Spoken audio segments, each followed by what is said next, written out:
अस्सलाम वालेकुम दोस्तों। मेरा नाम साकिब हुसैन है और आप देख रहे हैं नर्सिंग फाइल्स। आज हम जिस टॉपिक को डिस्कस करने जा रहे हैं वो है डिफेंस मैकेनिज्म ऑफ बॉडी। ये माइक्रोबायोलॉजी का सबसे अहम तरीन चैप्टर है और आज इसका दूसरा पार्ट है जिसमें हम डिस्कस करेंगे first line of defence, second line of defence और थर्ड लाइन ऑफ डिफेंस। इन लाइन ऑफ डिफेंस की डेफिनेशन ये है कि किसी भी माइक्रोब्स को हमारी बॉडी में इन्फेक्शन कॉज करने के लिए इन तीनों डिफेंस लाइंस को क्रॉस करना होगा, तब जाके ये इन्फेक्शन कॉज करने की सलाहियत रखते हैं। तो अगर फर्स्ट लाइन ऑफ डिफेंस को देखा जाए तो इसके बेसिकली तीन कंपोनेंट होते हैं हमारे पास: मैकेनिकल बैरियर्स, केमिकल बैरियर्स और बायोलॉजिकल बैरियर्स। तो आए एक एक करके इन सब बैरियर्स को डिस्कस करते हैं और सब लाइन ऑफ डिफेंसेस को डिस्कस करते हैं। इनको हम कहते हैं anatomical barriers to infections.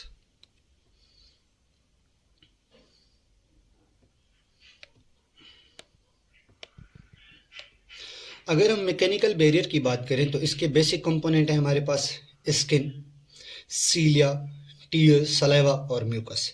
Skin जो है हमारे पास ये सबसे पहला बैरियर है, इसको हम कहते हैं फिजिकल बैरियर्स।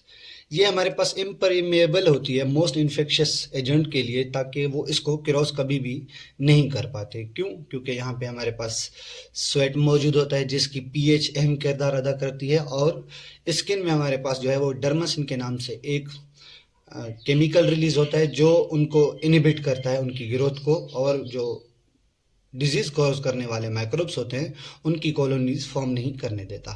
उसके अलावा सीलिया की अगर बात की जाए तो ये रेस्पिरेटरी ट्रैक में मौजूद होते हैं। ये हमारे पास सीलियरी मूवमेंट्स करते रहते हैं ताकि जो भी कोई भी पैथोजन अगर बॉडी में इंटर हो चुका है तो उसको रोका जाए रेस्पिरेटरी ट्रैक में।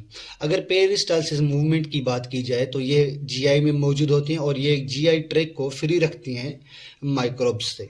अगर फ्लशिंग एक्शन की बात की जाए तो टीयर्स और सलाइवा इसमें अहम किरदार अदा करते हैं जो प्रिवेंट करते हैं infection of I and mouth को।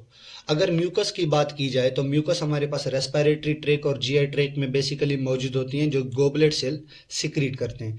म्यूकस का काम यह होता है कि कोई भी माइक्रोब अगर हमारी बॉडी में, ह्यूमन की बॉडी में एंटर हो रहा है तो उसको ट्रैप किया जाए और उसको जो है वो बॉडी में इन्फेक्शन कॉज करने की जो उसकी सलाहियत होती है उसको ख़त्म किया जाए और उसे फेगोसाइटोसिस के थ्रू ख़त्म करवाया जाए। तो म्यूकस का बेसिकली ये काम होता है।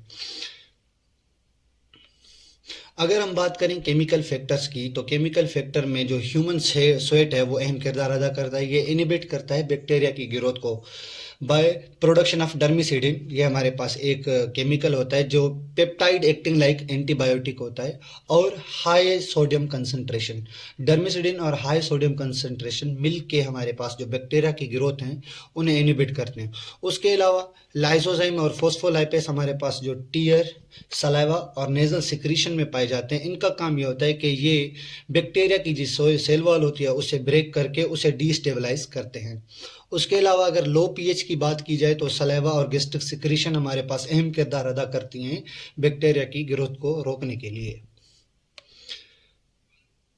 अगर हम बायोलॉजिकल फैक्टर्स की बात करें तो नॉर्मल फ्लोरा जो बॉडी के बेनिफिशियल बैक्टीरियाज होते हैं ये अहम किरदार अदा करते हैं। कहाँ कहाँ पे पाए जाते हैं? बेसिकली सारी बॉडी पे पाए जाते हैं, ज़्यादातर स्किन, जीआई ट्रैक में पाए जाते हैं। इनकी कॉलोनीज होती हैं, ये कॉलोनीज की सूरत में होते हैं और ये पैथोजेनिक जो बैक्टीरियाज होते हैं उनकी कॉलोनीज को फॉर्म करने से रोकते हैं और उनके खिलाफ लड़ते हैं और डिजीज को वार्ड ऑफ करने में हेल्प करते हैं। तो ये भी हमारे पास फर्स्ट लाइन ऑफ डिफेंस का पार्ट है, और फर्स्ट लाइन ऑफ डिफेंस हमारे पास इन्नेट इम्यूनिटी में आती है।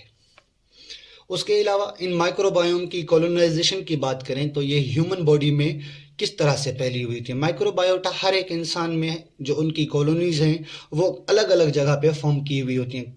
किसी में सेम भी हो सकती हैं, किसी में सेम नहीं भी हो सकती। ये किसी मतलब कहीं पे भी ये एक तयशुदा चीज़ नहीं है कि जो माइक्रोबायोम अगर किसी इंसान के एक रीजन पे पाए जा रहे हैं तो वो दूसरे इंसान के भी उसी रीजन में पाए जाएं, ये कभी भी नहीं हो सकता। जैसे ये ब्लू रीजन शो कर रहा है कि इस रीजन में माइक्रोबायोम की ये कॉलोनी है, तो हमारे पास अगर 4 नंबर अपने सब्जेक्ट को देखें तो उसकी जो माइक्रोबायोम है ब्लू रीजन वाले वो दूसरे अलग जो है वो रीजन है उसमें कॉलोनाइज किए हुए हैं।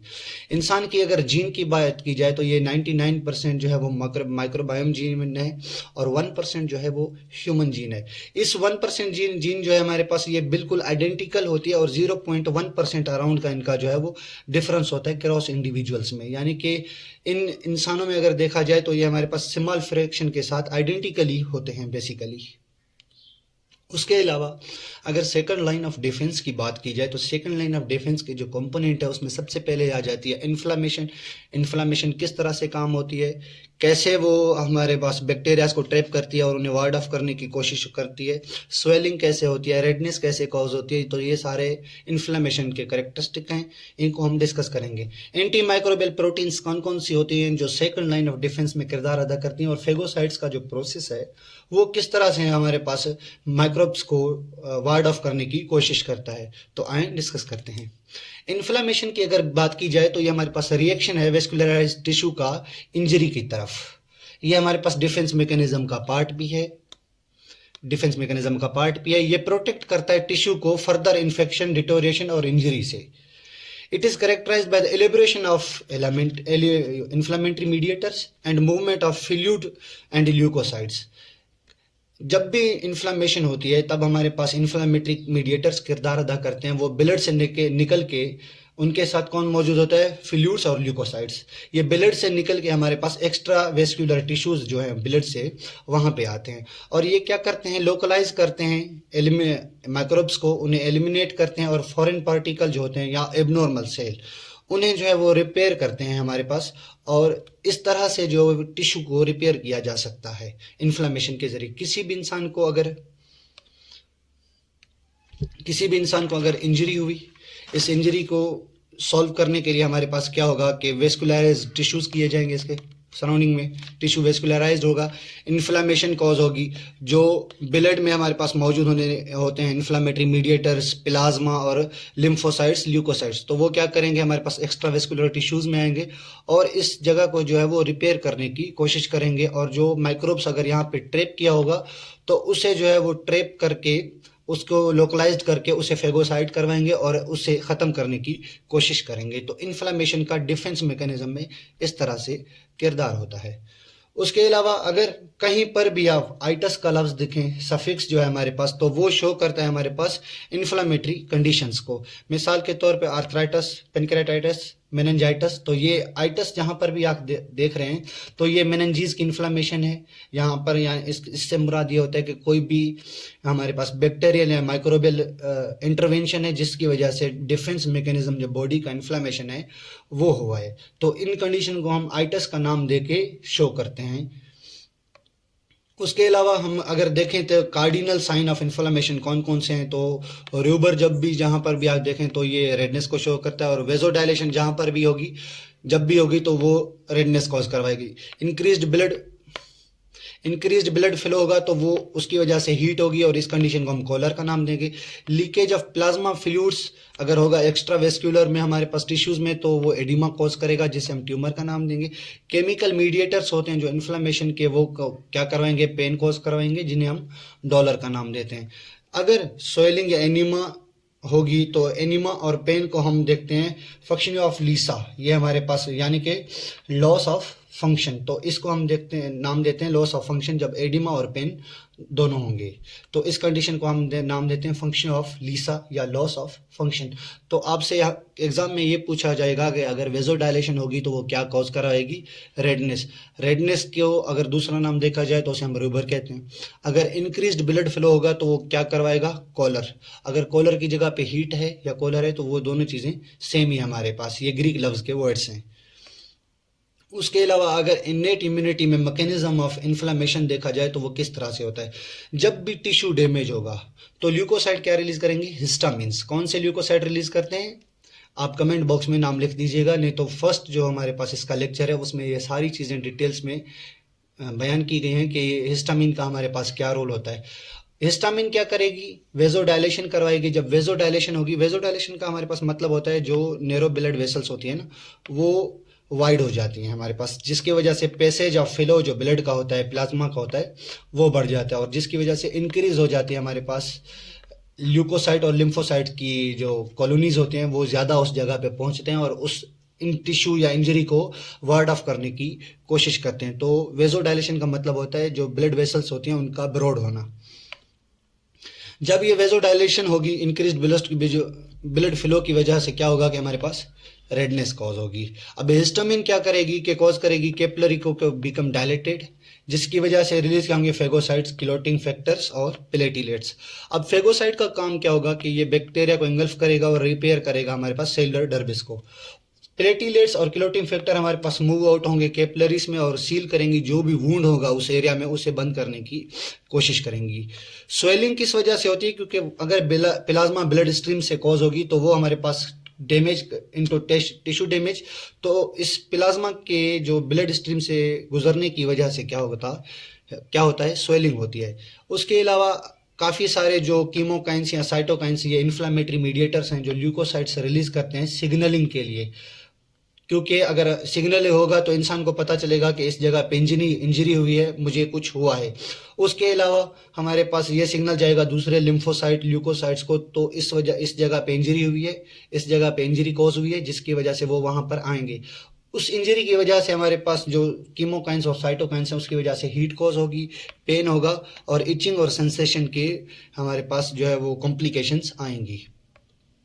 उसके अलावा अगर इनेट इम्यूनिटी की बात करें तो इसमें हमारे पास एंटी माइक्रोबियल प्रोटीन कौन कौन सी आ जाते हैं। सबसे पहले आ जाता है interferon.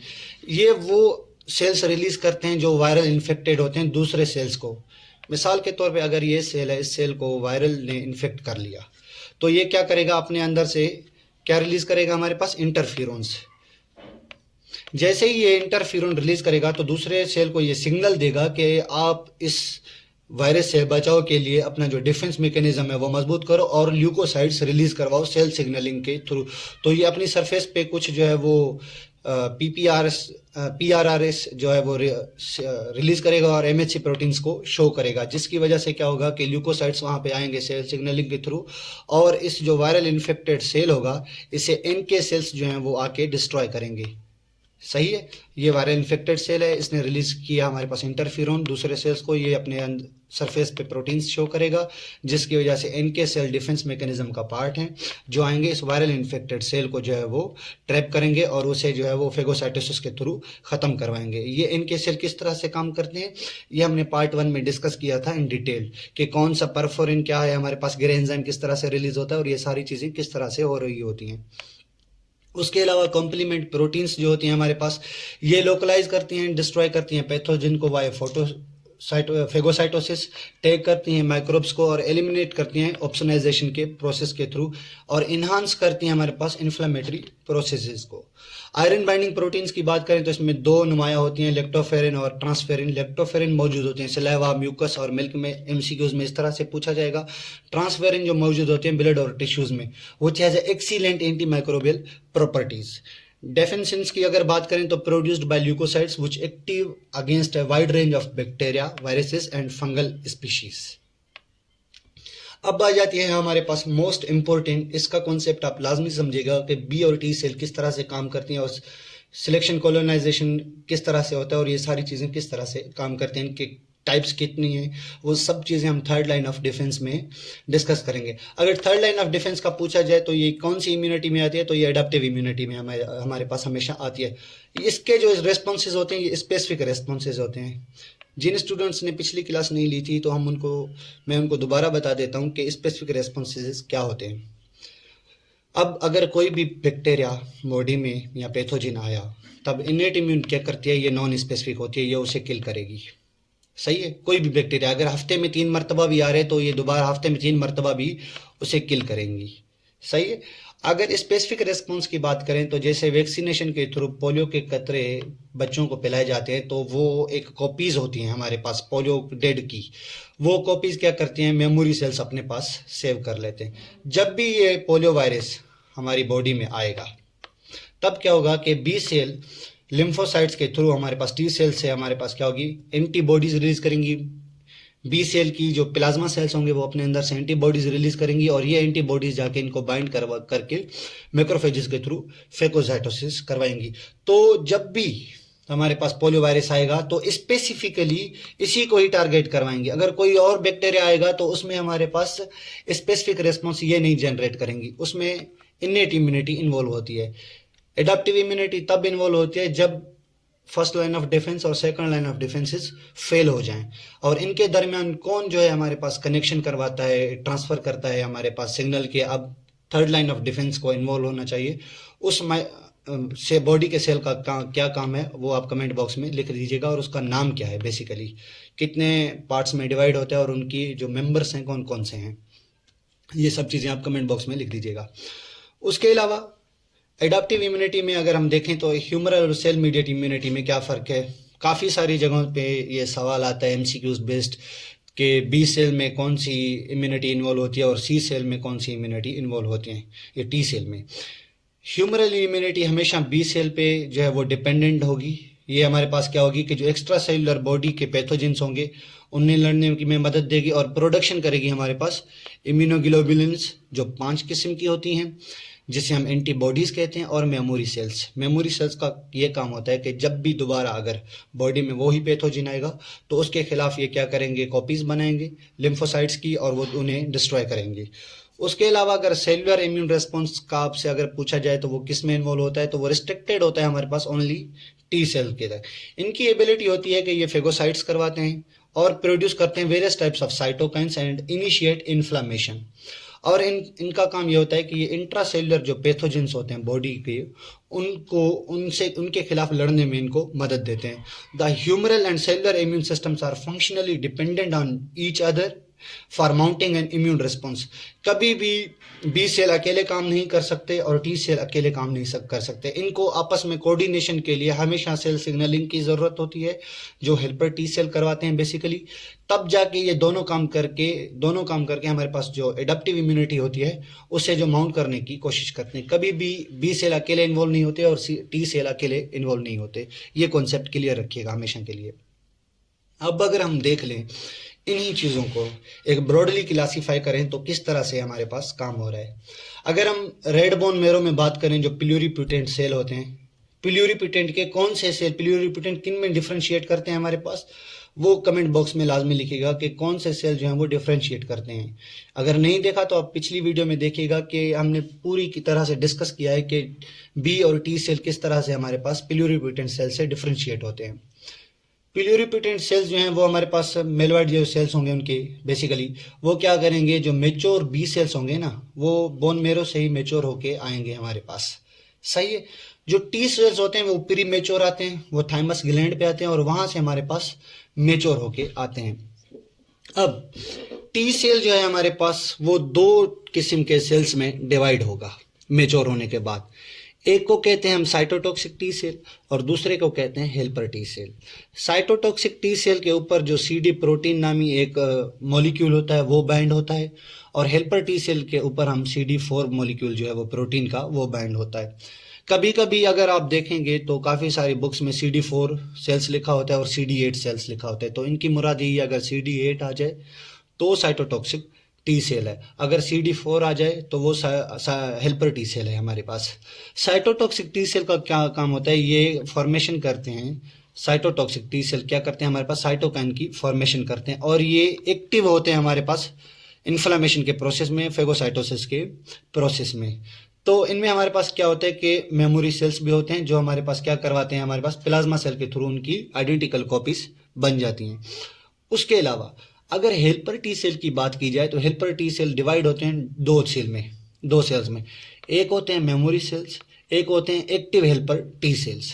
Active helper T cell का क्या काम होता है कि ये जो साइटोटॉक्सिक टी सेल है ना इन्हें एक्टिवेट करते हैं हमेशा, ये अकेले कुछ नहीं कर सकता। CD4 के जो एक्टिव हेल्पर टी सेल्स हैं वो इन्हें एक्टिवेट करेंगे, तब ये जाके हमारे पास इन्फ्लामेशन और फेगोसाइटोसिस का प्रोसेस करवाएंगे। मेमोरी जो हेल्पर टी सेल्स होंगे ये क्या करेंगे, जो बी सेल्स होंगे ना उनको एक्टिवेट करेंगे और उन्हें डिफरेंशिएट करवाएंगे 2 सेल्स में। एक होते हैं प्लाज्मा मेमोरी सेल्स, एक होते हैं प्लाज्मा सेल्स।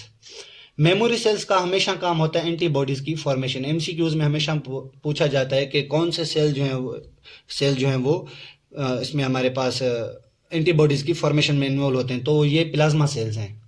प्लाज्मा सेल्स हमारे हमेशा एंटीबॉडीज की प्रोडक्शन में इन्वॉल्व होते हैं। और मेमोरी सेल्स क्या करते हैं कि उनके आइडेंटिकल कॉपीज अपने पास रख लेते हैं। अब इनको हम एक डायग्राम की सूरत में समझने की कोशिश करते हैं। ये हमारे पास पैथोजन है जो बॉडी में इंटर हुआ।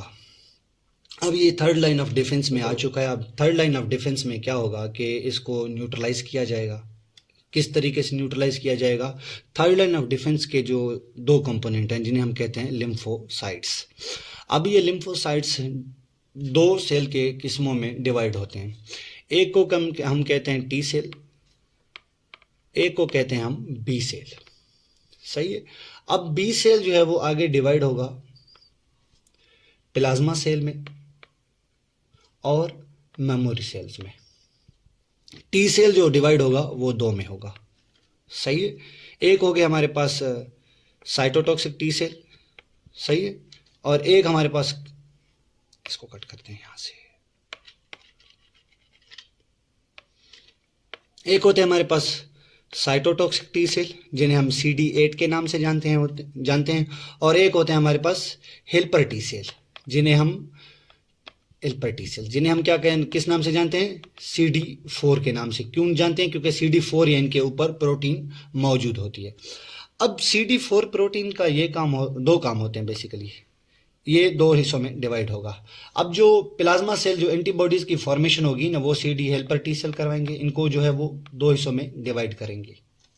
CD4 क्या करेगा कि जो बी सेल है ना उनको दो हिस्सों में डिवाइड करेंगे, और जो एक्टिवेट हेल्पर टी सेल होंगे वो इस साइटोटॉक्सिक टी सेल को एक्टिवेट करेंगे ताकि इम्यून सिस्टम को जनरेट किया जाए, इन्फ्लेमेशन फेगोसाइटोसिस का प्रोसेस करवाया जाए।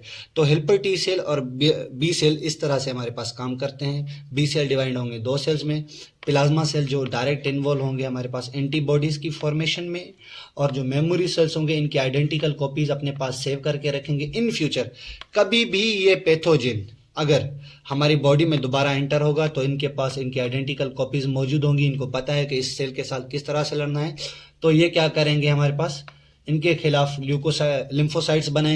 लिम्फोसाइट बनेंगे और प्लाज्मा सेल को ये ऑर्डर देंगे कि आप इनके खिलाफ जो है वो एंटीबॉडीज तैयार करें, जो जाके इनको बाइंड होंगी और इनकी फेगोसाइटोसिस करवाएंगी। तो बी और टी सेल इस तरह से हमारे पास काम करते हैं। ये सब लिखा हुआ है।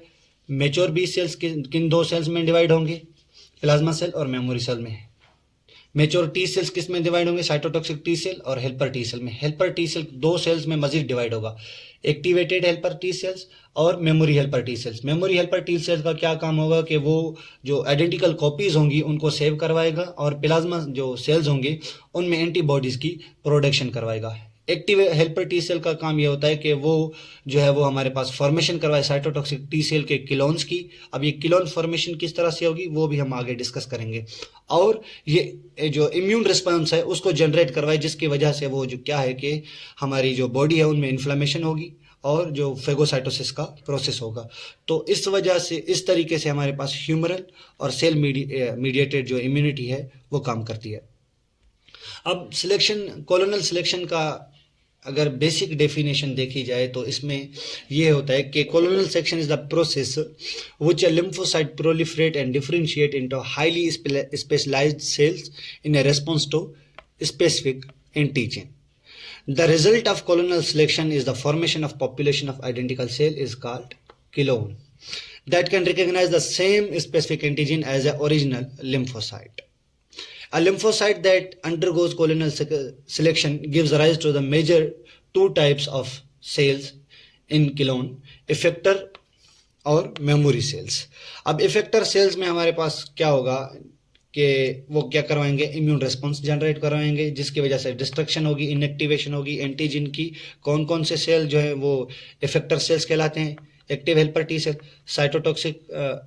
एक्टिव साइटोटॉक्सिक टी सेल्स और प्लाज्मा सेल। प्लाज्मा सेल क्या करेंगे, जो है वो एंटीबॉडीज रिलीज करवाएंगी, और मेमोरी सेल्स क्या करवाएंगे, वो उस जो एक्टिव जो पार्टिसिपेशन उनकी नहीं होगी, लेकिन वो क्या करेंगे, उस पैथोजन की जो कॉपी है अपने पास मेमोराइज कर लेंगे। इन फ्यूचर कभी भी हमारे पास अगर वो सेल दोबारा माइक्रोब बॉडी में आ रहा है तो वो क्या करेंगे, उसे एलिमिनेट करने की कोशिश करेंगे और उनके खिलाफ एंटीबॉडीज तैयार करने में मदद देंगे। लिम्फोसाइट्स हमारे पास क्या होते हैं? बेसिकली लिम्फोसाइट्स हमारे पास 25 से लेकर 35% हमारे पास ल्यूकोसाइट का ब्लड में काउंट करते हैं। ये antigen determinant and specifically recognise different antigen determinants of microbes. Antigen determinants या एपिटोप्स कह लें। ये हमारे पास अगर ये बैक्टीरिया है, इसके ऊपर कुछ प्रोजेक्शंस लाइक निकली होंगी, तो इन प्रोजेक्शन लाइक को हम कहते हैं, ये डिफरेंट शेप की होती हैं, इन्हें हम कहते हैं एंटीजन डिटरमिनेंट्स या एपिटोप्स। कभी भी ये बॉडी में एंटर होंगे तो हमारे पास लिम्फोसाइट क्या करेंगे, इन्हें रिकॉग्नाइज करेंगे और इन्हें ऑप्सनाइजेशन के प्रोसेस के थ्रू लोकलाइज करेंगे और किल करने की कोशिश करेंगे। अगर हम देख लें कि activation of B lymphocyte for the production of specific किस तरह से होती है। अगर एक एंटीजन किसी भी इंसान की बॉडी में आई, वो क्या करेंगे कि उनके थ्रू जो हमारे पास एंटीबॉडीज होंगी सेल्स के ऊपर, वो क्या करेंगी, उन्हें बाइंड करेंगी। अब बाइंड करने के बाद क्या होगा कि ये इनकी आइडेंटिकल एक कॉपीज बनाएंगी। अब जब आइडेंटिकल कॉपीज बनाएंगी हमारे पास, तब ये क्या करेंगी, बी लिम्फोसाइट क्या करेगा कि ये प्रोलिफरेशन करेगा इनसे एंटीजन को किल करने के लिए अपने सेल्स की। जब बी लिम्फोसाइट्स ज़्यादा बन रहे होते हैं हमारे पास उस स्पेसिफिक एंटीजन के खिलाफ, तो वो दो किस्म के होते हैं, एक होते हैं प्लाज्मा सेल्स, एक होते हैं मेमोरी सेल्स। मेमोरी सेल्स का काम क्या होता है कि वो उनकी जो आइडेंटिकल कॉपीज हैं उनकी सेव कर लेते हैं। इन फ्यूचर वो कभी भी बैक्टीरिया अगर बॉडी में आ रहा है या पैथोजन आ रहा है तो क्या करेंगे, ये उनके खिलाफ एंटीबॉडीज बनाने में मदद देंगे। प्लाज्मा सेल क्या होगा कि वो इनके खिलाफ डायरेक्टली सीक्रेट करेंगे एंटीबॉडीज, जिसकी वजह से हमारे पास सेकेंडरी रिस्पॉन्स अगर कभी भी बॉडी में आया तो उनकी मदद के लिए हमारे पास ये एंटीबॉडीज की जो शेप होगी वो इनके पास सेव होगी और ये उस बैक्टीरिया के खिलाफ जो है वो एंटीबॉडीज बनाएंगे दोबारा सेकेंडरी रिस्पॉन्स में, वो उन्हें एलिमिनेट करने में मदद देगी। इस प्रोसेस को अगर हम सिंपल तरीके से देख लें, ये बैक्टीरिया है, इस बैक्टीरिया के अगर हम बात देख लें तो ये बैक्टीरिया बॉडी में इन्वेट किया, थर्ड लाइन ऑफ डिफेंस में पहुंच चुका है। अब थर्ड लाइन ऑफ डिफेंस में क्या होगा कि इसकी फेगोसाइटोसिस होगी। इस बैक्टीरिया की फेगोसाइटोसिस होने के बाद इनकी जो एक सैंपल है वो सैंपल हमारे पास बी लिम्फोसाइट को दिया जाएगा। अब बी लिम्फोसाइट क्या करेगा कि इनके खिलाफ जो है वो प्रोलिफरेशन करेगा अपने सेल्स की। कौन से सेल्स की? मेमोरी सेल्स की और प्लाज्मा सेल की। प्लाज्मा सेल क्या करेंगे, डायरेक्ट एंटीबॉडीज रिलीज करेंगे। एंटीबॉडीज रिलीज करके इसे जो है वो इस जैसे जो भी सेल्स होंगे हमारी बॉडी में उन्हें किल करेंगे। किस तरह से? इनको बाइंड करेंगे और इनकी फेगोसाइटोसिस करवाएंगे। दूसरे नंबर पे जो मेमोरी सेल्स होते हैं, ये इनकी जो एक आइडेंटिकल कॉपीज होगी ये अपने पास सेव करके रख लेंगे। इन फ्यूचर 10 साल बाद, 5 साल बाद, 6 साल बाद कभी भी ये दोबारा इस तरह का पैथोजन, यही पैथोजन इसकी स्पीशीज अगर बॉडी में एंटर होंगी, तब हमारे पास क्या होगा कि मेमोरी सेल्स के पास इनकी एक आइडेंटिकल कॉपीज मौजूद होंगी। ये क्या करेगा, अपने अंदर से जो है वो प्लाज्मा सेल्स के थ्रू सही एंटीबॉडीज को रिलीज करवाएगा और ये डायरेक्ट उसके खिलाफ इमीडिएट एक्शन लेंगी और उस पैथोजन को जो है वो डिजीज कॉज करने नहीं देंगी और उसके खिलाफ जो है उसकी फेगोसाइटोसिस करवा के उसे खत्म करेंगी। आगे जो हमारे पास टॉपिक है वो है इम्यूनोग्लोब्युलिन्स, जिसमें हम इम्यूनोग्लोब्युलिन्स के 5 टाइप्स देखेंगे, मैकेनिज्म ऑफ वैक्सीन देखेंगे, टाइप्स ऑफ एडाप्टिव और एक्वायर्ड इम्यूनिटी देखेंगे, हाइपर सेंसिटिविटी के जितने भी डिसऑर्डर्स हैं वो तकरीबन 4 हैं उनको डिस्कस करेंगे और इमीडिएट और डिलेड हाइपर सेंसिटिविटी क्या होती है तो ये हम इस चैप्टर के पार्ट 3 में डिस्कस करेंगे। तब तक के लिए अल्लाह हाफिज़। अगर आपको कोई भी क्वेरी है, कोई भी सवाल है इस चैप्टर से लेके, कोई भी चीज़ अगर आपको समझ नहीं आई तो मैं इस वीडियो की डिस्क्रिप्शन में जो है वो व्हाट्सएप ग्रुप दे दूंगा, आप उसमें ज्वाइन हो जाइएगा। अगर आपको कोई पर्सनल गाइडेंस की ज़रूरत है तो उसमें मुझे मैसेज कीजिएगा और मैं इंशाल्लाह आपकी जो मुमकिन मदद होगी वो करूँगा। अल्लाह हाफिज़, शुक्रिया।